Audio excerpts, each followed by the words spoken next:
In today's video, I'm going to teach you how to fix the LinkedIn verification code not received issue. This is a common problem that can disrupt your workflow and connection building efforts on LinkedIn. So let's walk through the steps to ensure you can get your verification code without any hitches.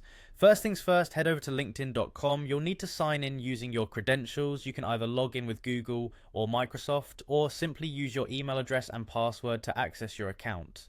Now, if you're struggling to receive that crucial LinkedIn verification code, let's make sure you're using the correct email address.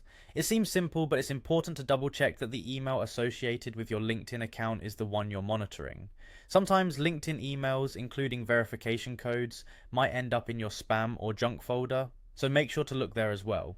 Next up, verifying your phone number can also be helpful. If you haven't already added your phone number, head to your account settings to do so. This can serve as an alternative method to receive verification codes.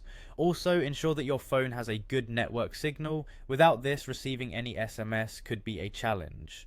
Let's delve a bit deeper. If you haven't confirmed your email, this might prevent you from receiving notifications. Go to your LinkedIn settings, specifically to the settings and privacy section. From there, navigate to sign in and security.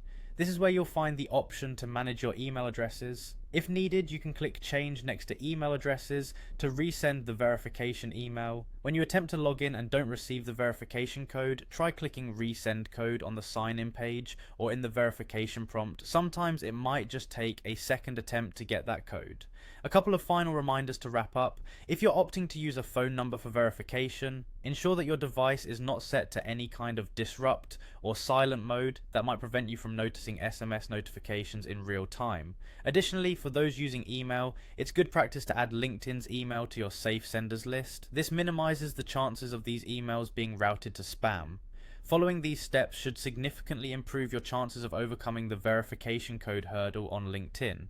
Troubleshooting issues like these can be a hassle, but with the right approach, you can ensure a smoother experience on the platform. Thanks for watching the video today, and I hope it has helped solve your issue. If you have any questions, feel free to reach out in the comments below.